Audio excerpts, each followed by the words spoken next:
तो फाइनली दिल्ली विश्वविद्यालय आज 28 तारीख शाम के 5 बजे अपनी स्पॉट राउंड की मेरिट लिस्ट आउट करेगा। बहुत बच्चे बेसब्री से इंतजार कर रहे हैं, मैं भी इंतजार कर रहा हूँ मेरिट लिस्ट एक बार आउट हो जाए, किन बच्चों का एडमिशन होता है, कितना एडमिशन होता है। बहुत बच्चे उम्मीद लगा के बैठे हैं कि फाइनली मेरे को कोई ना कोई एक सीट मिल जाए, जितने भी बच्चे स्पॉट राउंड में पार्टिसिपेट कर रहे हैं। और मैं प्रार्थना करूँगा कि हर वो बच्चा जो स्पॉट राउंड में पार्टिसिपेट कर रहा है उनको अपने मनपसंद कोर्स और कोर्स के साथ अगर कॉलेज मिल जाए तो और बेटर है, वो वाले उनको प्रेफरेंस इस राउंड में ज़रूर देखना होगा।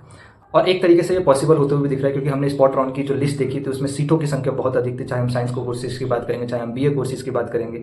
हालांकि साइंस में, बायो के कोर्सेज में और क्या नाम है आपका बीकॉम में और बीकॉम प्रोग्राम में, बीकॉम ऑनर्स में सीटों की संख्या भले कम थी, लेकिन फिर भी अभी भी सीटें ज़्यादातर आपने देखा होगा कि नॉर्थ कैंपस में भी सीटें खाली है, साउथ में भी खाली है, ऑफ कैंपस की सीटें खाली है। भले एक दो है नॉर्थ और साउथ में, लेकिन हाँ सीटों की संख्या है, तो यानी अच्छी उम्मीद है कि आपको एक अच्छा कॉलेज, एक अच्छा कोर्स मिल सकता है, डिपेंड ऑन द आपके जो भी मार्क्स आए।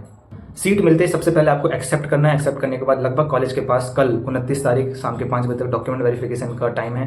ठीक है, वो पूरा टाइम अपना लेते हैं, तो पैनिक नहीं क्रिएट करना। डॉक्यूमेंट वेरीफाई हो जाएगा, उसके बाद फी पेमेंट की लिंक जनरेट हो गई, जिसकी लास्ट डेट 30 तारीख शाम के 5 बजे तक है। मे बी जैसे हर बार एक्सटेंड करा था तो रात के 12 बजे तक भी कर सकते हैं फी पेमेंट की डेट, लेकिन अभी शाम के 5 बजे आप कंफर्म मानेगा।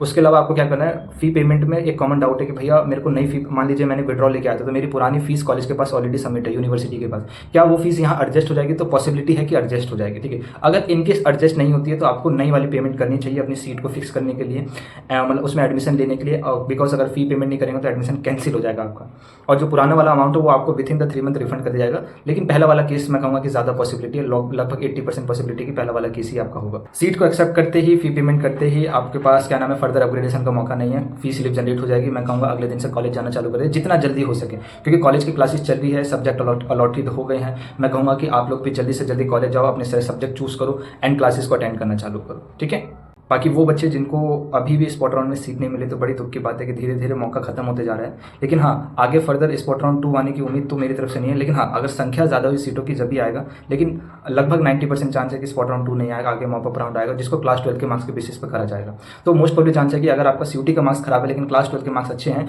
तो फर्दर आने वाले राउंड में आपको एडमिशन होने का चांस ज़्यादा बढ़ सकता है एज कंपेरिजन टू सीयूटी। इसकी कोई ऑफिशियल अनाउंसमेंट नहीं है, जैसी होगी मैं आपको ज़रूर बताऊंगा। तो उम्मीद रखिएगा, दिल्ली विश्वविद्यालय में एडमिशन लेने की ट्राई करते रहिएगा, लेकिन कहीं और भी एडमिशन अपना कंफर्म जरूर करा के रखिएगा। बाकी कोई भी कमेंट डाउट है कमेंट बॉक्स ओपन कमेंट कर लीजिएगा, और चैनल को सब्सक्राइब रखिएगा। कॉलेज के first year, second year, third year, internship हो, प्लेसमेंट हो, स्कॉलरशिप हो, आगे जाके फ्यूचर पढ़ाई हो, पीजी करना हो, एसएससी देना हो, यूपीएससी, हर जगह आपको ये चैनल बहुत काम आएगा। तो चैनल को सब्सक्राइब रखना। बाकी कोई डाउट है, आज डाउट आ रहा है, 2 साल बाद डाउट हो रहा है, प्रोफेसर की तरफ से क्लियर नहीं हो रहा है, कहाँ पूछोगे? डिस्क्रिप्शन इंस्टाग्राम का लिंक देता हूँ, वहाँ पे मेरे को पूछ सकते हैं। तो इंस्टाग्राम ज्वाइन रखो, आज पूछो चाहे 2 साल बाद पूछो, मैं जरूर उसका रिप्लाई करता हूँ।